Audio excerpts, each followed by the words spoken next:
कृष्ण आडवाडे यांच्या माध्यमातून या अभियानाला जोरदार सुरुवात झाली। त्यांनी प्रथमतः या देशामध्ये रथयात्रा काढली होती। अनेक तरुण मंडळींना तो इतिहासही माहिती नसेल। अरुण नाना विकासजी या ठिकाणी रथयात्रा येत असताना आपलं मंचर शहर सुद्धा त्यावेळेस त्या रथयात्रेच्या मार्गामध्ये होतं। रथयात्रा जेव्हा अडवाणींनी सुरू केली तेव्हापासूनचा प्रवास प्रत्येक ठिकाणी मिळणारा त्यांना प्रचंड प्रतिसाद आणि त्यावेळेचं सरकार कुठेतरी त्यांना मध्यंतरी अटक करतं की काय अशी भूमिका सगळीकडे वातावरण तापलेलं। आणि त्याच दिवसामध्ये या ठिकाणी अडवाणींची रथयात्रा आली। त्यावेळेस या ठिकाणी जुनं एसटी स्टँड आणि त्या एसटी स्टँडच्या माध्यमातून या ठिकाणी एसट्या येत जात होत्या। अडवाणींच्या स्वागताची तयारी आम्ही याच ठिकाणी केली। इतर रस्त्यावरती अडवून त्यांना पुष्पहार घालायचा असं सगळ्या जिल्ह्यातल्या भारतीय जनता पक्ष, विश्व हिंदू परिषद सगळ्याच नेते मंडळींनी आम्हाला तसं निमंत्रण दिलं। पण अडवाणींसारखे नेते येत आहेत आणि मंचरमध्ये न उतरता न बोलता जाणार हे काही माझ्या बुद्धीला त्यावेळेस पटलं नाही। मी या ठिकाणी समोर ग्रामपंचायतची इमारत होती, त्याच्यासमोर छोटंसं स्टेज टाकलं, स्पीकर व्यवस्था केली आणि अडवाणींची जाहीर सभा असं अनाऊन्समेंट केलं। अडवाणी जे आले सगळे भारतीय जनता पक्षाचे नेते म्हणत होते ते खाली उतरणार नाही। ज्यावेळेस बाळासाहेब आपण स्वागताला गेलो, रथयात्रा त्या ठिकाणी आली, थांबली, अडवाणींचं स्वागत केलं, पुष्पहार घातला आणि नम्रपणानं त्यांना विनंती केली कि हमारे परिसर के सब लोग आपके दर्शन के प्यासे हैं, चाहते हैं, आप नीचे आके सबको दर्शन दे दो, खाली नमस्कार करो और फिर वापस आके रथ में बैठ जाओ। एवढी विनंती केल्यानंतर अडवाणीजी बिचारे खाली आले, रथयात्रेतनं उतरले, या ठिकाणी व्यासपीठावर आले आणि समोरचं हे सगळं पटांगण प्रचंड गर्दीनं भरून गेलं होतं। आणि अडवाणींनी गर्दी पाहिल्यानंतर दोन शब्द बोलावेत अशी मी त्यांना विनंती केली। बांधवांनो, एवढे मोठे राष्ट्रीय नेते या मंचर शहरामध्ये जवळजवळ 5 ते 7 मिनिटं त्यांनी राम मंदिराची भूमिका आणि हिंदुत्वाचं संपूर्ण विवरण या ठिकाणी विशद केलं। म्हणजे एक चांगली सभा घेऊन त्या कालखंडामध्ये अडवाणीजी पुढे गेले। त्यांच्यानंतर गंगापूजन झालं, रामशिला पूजन झालं, तो देखील कार्यक्रम आम्ही सगळ्या तालुक्यामध्ये गावोगावी केला। हा सांगण्याचा प्रताप समीर राजे एवढ्यासाठी आहे, जे आत्ताचे भारतीय जनता पक्षाचे नेते त्यावेळेस कुठेही आम्हाला आढळले नाहीत, दिसले नाहीत, ते आज प्रश्न विचारत आहेत की या सगळ्या कार्यक्रमामध्ये शिवसेना कुठे होती। ज्यावेळेस रामशिला पूजन झालं त्यावेळेस आम्ही स्वतः भारतीय जनता पक्षाचे फक्त तालुक्यामध्ये 4 कार्यकर्ते होते। बाबाराजे वाळूज या ठिकाणी, अण्णा टायरवाले, आमचे भागोजी बुवा, कैलास त्रिवेदी आणि कैलास राजगुरू आणि रवींद्र त्रिवेदी, हे 4-5 जण सोडले तर 6वा कार्यकर्ता शोधून सापडायचा नाही, अशी तालुक्याची परिस्थिती होती। मग त्यावेळेस संपूर्ण तालुक्यामध्ये गावोगावी जाऊन आम्ही रामशिला पूजनाचे कार्यक्रम हे चांगल्या प्रकारे घडवून आणले, चांगले कार्यक्रम केले, प्रत्येक ठिकाणी कार्यक्रम झाले, एक जोरदार प्रतिसाद मिळाला। लोकांनी प्रत्येक ठिकाणी विटा दिल्या, देणगी दिली आणि हे सगळे पैसे तुम्हाला सांगतो त्या विटा राम मंदिरासाठी म्हणून आम्ही त्या ठिकाणी दान केल्या, दिल्या गेल्या। आता त्याचा पुढचा इतिहास तुम्हाला सगळ्यांना माहिती आहे, पुढे काय झाला, आज त्या विटा कुठे आहेत, पैसे कुठे आहेत, याचाही अजूनपर्यंत तपास नाही। आणि त्याच्यानंतर लोकसभा निवडणुका लागल्या। या राज्याचे महसूल राज्यमंत्री मदनजी बापना यांची आपल्या बाजार समितीच्या पटांगणामध्ये सभा होती। ते सभेला आणि त्या ठिकाणी त्यांनी या शिलापूजनावरती, राम मंदिरावरती जोरदार टीका केली की शिवसेनेवाले, भारतीय जनता पक्षावाले या ठिकाणी विटा पुजतात आणि या विटांनी कुठं नेणार आहेत आणि कुठं मंदिर बांधणार आहेत, थोडंसं वेडं वाकडं बोलले। त्यावेळेस काही शिवसैनिकांनी, हे भाजपचे त्रिवेदी, कैलास राजगुरू माझ्याकडे आले, बापना असे बोलले, आपल्यावरती टीका करून गेलेले आणि ते मंचरच्या बाजारपेठेमध्ये कुसुमताई शाह यांच्या निवासस्थानी जेवणाला गेले होते। बाजारपेठेनं येत असताना रस्त्यातच त्यांची गाडी आम्ही अडवली, गाडीतनं त्यांना ओढलं, खाली ओढून जाब विचारला। त्यांनाही लक्षात आलं की या ठिकाणी आता काहीतरी गैरप्रकार होण्यासारखी परिस्थिती आहे। घाईघाई गाडीत बसले आणि सरळ गाडी पोलीस स्टेशनला नेली. माझ्या नावाची तक्रार दिली. बिड्यांना काळे त्यावेळी त्या गाडीमध्ये बाळासाहेब बाप्पा बसलेले होते. त्यांनी ती सगळी परिस्थिती सांगितली, कोण होतं, आमची नावही उत्तमरावजी सांगितली आणि नंतर पोलीस आले, आम्हाला अटक केली.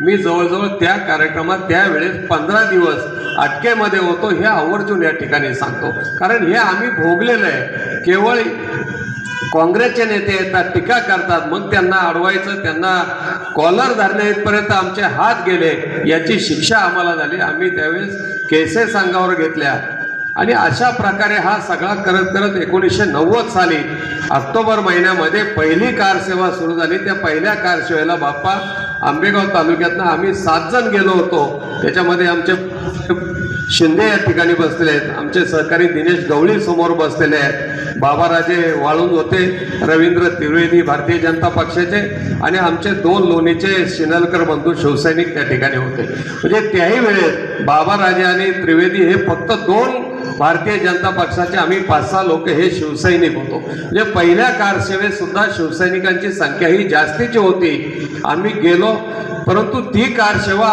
आयुष्यभर आमच्या स्मरणात राहील अशी कार सेवा झाली बाप्पा. पहिल्या कार सेवेत मुलायम सिंग उत्तर प्रदेशचे मुख्यमंत्री होते. त्यांनी चंग बांधला होता. सगळ्या वृत्तपत्रात मोठ्या हेडलाईन येत होत्या. मुख्यमंत्र्यांचं घोषवाक्य होतं कि अयोध्या में परिंदा भी पर नहीं मार सकता, इतना पोलीस बंदोबस्त, इतनी मिलिटरी यहाँ आई है. आणि अक्षरशः प्रचंड बंदोबस्त होता. इकडनं रेल्वे गेल्या की त्या ठिकाणी अडवायचे, अटक करायचे आणि दिसता क्षणी गोळ्या घालण्याचे आदेश होते. त्या अयोध्येमध्ये अनेक कारसेवकांच्या पहिल्या कारसेवेत मुर्दे पडलेले आहेत. संपूर्ण शरीरविधी रक्तानं लाल झाली होती. एवढ्या मोठ्या प्रमाणामध्ये 90 साली कारसेवक मारले गेले. आम्ही ज्या रेल्वेत होतो ती रेल्वे झाशी स्टेशनवरती अडवण्यात आली आणि आम्हाला झाशीच्या एका शाळेमध्ये 8 ते 10 दिवस पूर्णपणानं बंदिवासात ठेवलं गेलं. अन्न पाणी नाही, कुठल्याही प्रकारे बाहेर जाणं नाही, काही नाही. बाळासाहेब शिंदे, दिनेश गवळी या ठिकाणी आहे. 4 दिवस झाले आंघोळ नाही म्हणून समोर हापसा होता. गेले, म्हणले नाही आंघोळ केल्याशिवाय आम्हाला जमणार नाही. मी म्हणलं बाबा न, पोलिसांच्या गाड्या येतात, लगेच गोळ्या घालतील, मारतील. नाही म्हटले, गेलंच पाहिजे. मग ते त्रिवेदी हे गेले आणि मी पाणी आपसून देत होतो. तेवढ्याच पोलिसांची गाडी गोळीबार करीत करीत आली. तुमचं आमचं सगळ्यांचं नशीब आमचं बलवतं. आम्ही तसेच अंगाला साबण लावलेले दोघे तिघे पुन्हा शाळेच्या कंपाऊंडमध्ये आलो आणि म्हणून बाप्पा त्या पहिल्या याच्यामध्ये वाचलो. परंतु त्या ठिकाणी हे RSSची लोक होती. आमच्या तुकडीचं नेतृत्व मुंबईचे ते वर्मा नावाचे आमदार त्या ठिकाणी ते करत होते. प्रेमकुमार शर्मा, प्रेमकुमार शर्मा त्याने आमच्या तुकडीचं नेतृत्व करत होते. परंतु रोज सकाळी उठलं का गद्य म्हणा, पद्य म्हणा आणि व्याख्यान ऐका, याला आम्ही शिवसैनिक कंटाळलो होतो. अमृत पराड हे भारतीय जनता पक्षाचे भोसरीचे गतसेवक स्वतः आणि आपला बीडचा एक उपशहर प्रमुख जाधव म्हणून होता. आम्ही 3-4 जण एक दिवस रात्रीचं या ठिकाण पळायचं. आम्ही कसं बस त्या रात्री 11-12ला शाळेतनं, धर्मशाळेतनं बाहेर निघालो. एक 4-5 किलोमीटर पायी गेलो. पण पुन्हा आले आणि त्यांनी आम्हाला गाडीत टाकून म्हणले, पहिल्यांदा तुम्ही आलात म्हणून तुम्हाला सोडतो, नाही तर गोळ्या घालून मारू. म्हणजे अशा परिस्थितीत पुन्हा धर्मशाळेत सोडलं आणि 10-12 दिवस झाल्यानंतर आम्हाला रेल्वेत बसून पुन्हा आमच्या या ठिकाणी पाठवलं. रेल्वे सुद्धा प्रत्येक ठिकाणी दगडफेक होत होती. वेगवेगळ्या ठिकाणी आम्हाला अनेक प्रश्नांना सामोरं जावं लागलं. हा पहिल्या 90च्या कारसेवेचा प्रसंग आहे. अनेक कारसेवक त्या ठिकाणी बली गेलेले आहेत आणि त्याच्यामध्ये सुद्धा शिवसैनिकांची संख्या ही मोठ्या प्रमाणात आहे. पुन्हा 92ला कारसेवा झाली. डिसेंबर 92 मध्ये तेव्हाही बाळासाहेबांनी आव्हान केलं होतं की जास्तीत जास्त शिवसैनिकांनी महाराष्ट्रातनं निघावं आणि आंबेगाव तालुक्यामध्ये त्यावेळेस रमेश नाना गाडे आणि हे त्यांचे सगळे सहकारी 20-22 जणांचे तुकडे घेऊन त्या परिसरातनं ते गेले. याही ठिकाणी पूर्व विभागामध्ये मंचर शहरातनं आम्ही दुसरी तगडी तयार केली. पुन्हा लोणी बिवणी त्या सगळ्या परिसरातनं 10-12 जण घेतले आणि या 2 तुकड्या घेऊन आम्ही त्या ठिकाणी 92च्या कारसेवेसाठी पुन्हा सगळे कारसेवक रवाना झालो. तोही प्रसंग इतका बाका होता, पण त्यावेळेस मात्र सगळ्यांनी निश्चय केला होता की या वेळेस जायचं, पण तो बाबरीचा ढाचा पूर्णपणे उद्ध्वस्त केल्याशिवाय माघारी यायचं नाही. कोणीही आडवं आलं तरी देखील थांबायचं नाही. याच ईर्षेनं सगळे त्या ठिकाणी कारसेवक गेले होते. पण तुमचं आमचं सुदैव आहे त्यावेळेस उत्तर प्रदेशला भारतीय जनता पक्षाचं सरकार होतं आणि कल्याण सिंह त्यावेळेस भारतीय जनता पक्षाचे उत्तर प्रदेशचे मुख्यमंत्री होते आणि देशामध्ये नरसिंह राव हे पंतप्रधान होते. काँग्रेसचे असले तरी देखील त्यांनी प्रचंड मदत केलेली आहे. सकाळी बाबरीला ज्या वेळेस आम्ही सगळे पहाटे उठलो, बाप्पा या ठिकाणी साक्षीदार आहेत, सगळी मंडळी आहेत, नाना गाडे होते, नाना गाडेंचा आवेश जर तुम्ही त्या ठिकाणी पाहिला असता आणि ही सगळी मंडळी एकदम सगळी महाराज लोक, साधू लोक, हातामध्ये काहींच्या शस्त्रास्त्र म्हणजे त्यांची शस्त्र तुम्हाला माहिती आहेत, काहींच्या हातात चिमटे होते, काहींच्या हातात गज होते आणि त्या ठिकाणच्या स्थानिक विश्व हिंदू परिषदेच्या काही पदाधिकाऱ्यांनी टिकाव, हातोडे, सगळी शस्त्रास्त्र आधी घेऊन ठेवलेली होती, आणून ठेवलेली होती. एका बाजूला समोर चांगलं व्यासपीठ टाकलेलं होतं. त्या व्यासपीठावरती स्वतः अडवाणी, मुरली मनोहर जोशी, विनर कटियार, प्रवीण तोगडिया, साध्वी ऋतंभरा, उमा भारती ही सगळी दिग्गज नेते मंडळी त्या समोरच्या स्टेजवर थांबली होती. सकाळी 8 वाजता सगळे कारसेवक एकत्र जमले आणि त्या ढाच्याच्या दिशेनं सगळी आगेकूच करायला सुरुवात केली. सकाळी जे सुरुवात झाली त्यावेळेस अडवाणी भाषण करून सगळ्यांना आव्हान करत होते की सगळ्यांनी शांतता राखा. कुठल्याही हिंदीत बोलत होते, कुठल्याही कारसेवकांनी त्या ठिकाणी त्या घुमटावर चढू नये, कुठल्याही प्रकारचा दगाफटका त्या इमारतीला होईल असं वागू नये. मुरली मनोहर जोशी तेच सांगत होते. परंतु कारसेवक मात्र त्यावेळेस ऐकायच्या मनस्थितीत नव्हते. पोलिसही थोडा बंदोबस्ताचा हतबल झाले, पण त्यावेळेस बाप्पा आठवत असेल आपल्याला एक सगळ्यांना कल्पना माऊली दिली होती की पोलीस दिसला की पाया पडायचं, जय श्रीराम म्हणायचं आणि पोलिसांच्या आम्ही पाया पडायचं. पोलिसांच्याही पाया पडलं की तेही बिचारे आमच्यातच सामील व्हायचे, जय श्रीराम म्हणायचे. पण कोणी असा फारसा आडगाव त्या ठिकाणी केला नाही. म्हणून कारसेवक त्या ठिकाणी गेले. जय श्रीरामचा उद्घोष सगळ्या त्या अयोध्येमध्ये जोरजोरात घुमत होता. काल जी परिस्थिती होती त्याच्यापेक्षा 1,00,000-2 लाख कारसेवक त्या अयोध्येमध्ये इतकी प्रचंड गर्दी होती आणि त्या गर्दीमध्ये जवळजवळ 2-3 लाख निश्चित बाप्पा असतील. एवढ्या प्रचंड संख्येनं आजूबाजूच्या परिसरात सुद्धा अनेक कारसेवक होते. काही तुकड्या तयार केल्या होत्या. एक तुकडी झाली की दुसरी सोडायची, दुसरी झाली की तिसरी सोडायची, एकदम शिस्तबद्ध कार्यक्रम. पण ही नेते मंडळी मात्र शांततेचं आव्हान करत होती. तेवढ्यात मुरली मनोहर जोशींच्या हातातला माईक साध्वी ऋतंभरा देवींनी त्या ठिकाणी घेतला आणि कारसेवकांना जोरदार घोषणा दिली, जय श्रीराम, सब कारसेवक आगे बढ़ो, हनुमान जी की छलांग लगाओ, ये ढांचा तोड़ दो, ये बाबर की निशानी नष्ट करो. इतकी जोरदार शक्ती साध्वी ऋतंभरांनी कारसेवकांना प्रोत्साहन दिलं आणि सगळे कारसेवक तुटून पडले आणि 6 डिसेंबरला बरोबर 12:30च्या दरम्यान पहिला घुमट आहे तो त्या ठिकाणी पडलेला आहे. त्याच्यामध्ये अनेक कारसेवक जखमी झाले, काहींच्या अंगावर भिंत कोसळल्या, काही मृत्यूमुखी सुद्धा पडलेले आहेत. आमच्यासारखे कारसेवकांना उचलून बाजूला तंबू होते, त्या तंबूंमध्ये न्यायचं करत होतं. प्रत्येक जण आपापल्या पद्धतीनं मदत करत होता आणि असं करता करता 4:30 वाजता शेवटचा मोठा घुमट त्या ठिकाणी पाडला आणि बाहेर उद्ध्वस्त झाली.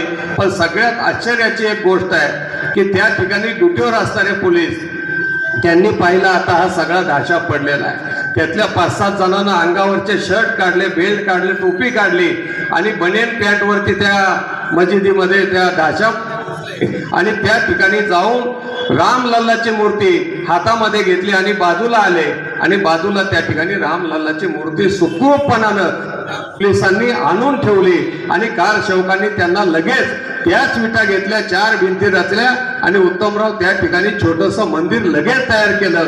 आता आपण जे जात होतो ते कारसेवकांनी बांधलेली त्यावेळची तंबूवाजा एक छोटीशी मंदिराची रचना होती.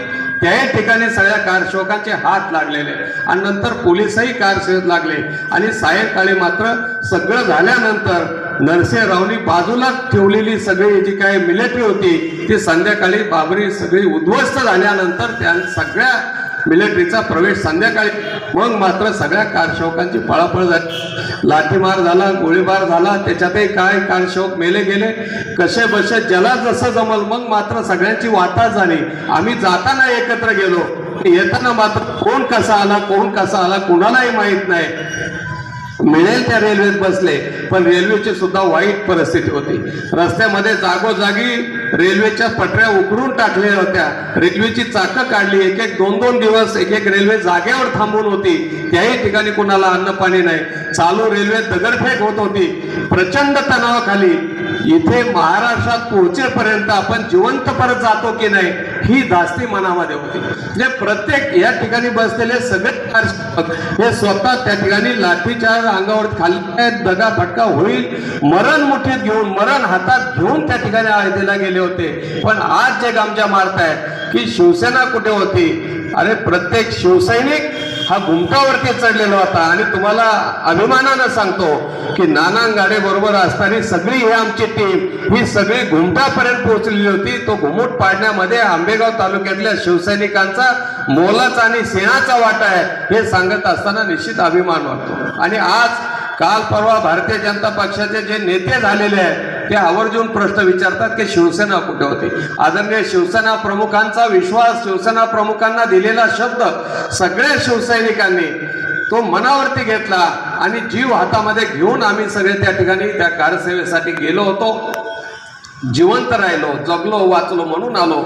म्हणून कालचा दिवस आम्हा सगळ्या कारसेवकांच्या दृष्टीनं अतिशय आनंदाचा आणि सुवर्ण क्षणाचा दिवस आहे. कारण हे पाहण्यासाठी आम्ही जिवंत आहोत. आमच्यातले अनेक कारसेवक या ठिकाणी या बाजूला जे 8 जणांचे फोटो आहेत मग नाना गाडे असतील आमचे राजेंद्र गोळवे असतील उल्हास लोट असेल आमचा भानुदास लोट असेल भिकाजीराव ठोसर आहेत महादेव ठोसर आहेत पोपटराव सिनलकर मनाजी बलवटे आहेत. ही सगळी मंडळी 8 कारसेवक आमच्यातला या ठिकाणी कैलासवासी झालेले मृत्युमुखी पडलेले आहेत. त्या बिचाऱ्यांच्या नशिबाने हा मंदिराचा सुवर्णक्षण पाहणं आलं नाही. नाना गाडेंच्या घरामध्ये तुम्ही गेलात तर बाप्पा तुम्ही सगळ्या मंडळींनी एक वीट त्या ठिकाणाहून आणली होती. आजही नानांच्या देव्हाऱ्यामध्ये त्या आपली डाचा पाडलेली एक वीट तुम्हाला त्या ठिकाणी पाहायला मिळेल. काही लोक विचारतील की बाबा तुम्ही गेले नक्की पुरावा काय. तर नाना म्हटले ह्या आपल्याला तिथे दाखवायला कामाला येईल. ती वीट त्या ठिकाणी आणली आणि ती ठेवलेली त्या सगळ्या क्षणाचे हे सगळे साक्षीदार आहेत. अजूनही ती आहे त्या देवाऱ्यात. मला मंगेशनी सांगितलं की आजही आम्ही त्या विठीची पूजा करत आहोत. म्हणजे अशा प्रकारे या सगळ्या याच्यामध्ये आपल्या आंबेगाव तालुक्यातल्या शिवसैनिकांचं सगळ्यांचं योगदान आहे. आणि सांगायला अभिमान वाटतो की हे सगळे शिवसैनिक आजही शिवसेना पक्षप्रमुख उद्धव बाळासाहेब ठाकरे यांच्याशी एकनिष्ठ आहेत. त्यांच्या सोबत सगळे शिवसैनिक आहेत. कुठेही इकडे तिकडे गेलेले नाही. म्हणजे जे प्रश्न विचारणारे आहेत त्यांनी या व्यासपीठावर नजर मारली तरी शिवसेनेचे किती कारसेवक होते किती जणांनी ती बाबरी डाचा पाडण्यासाठी हात लावलेला आहे हे आंबेगाव तालुक्यात आले तरी माझ्यासह आम्ही सगळे शिवसैनिक तुम्हाला उत्तर देऊ. स्वप्न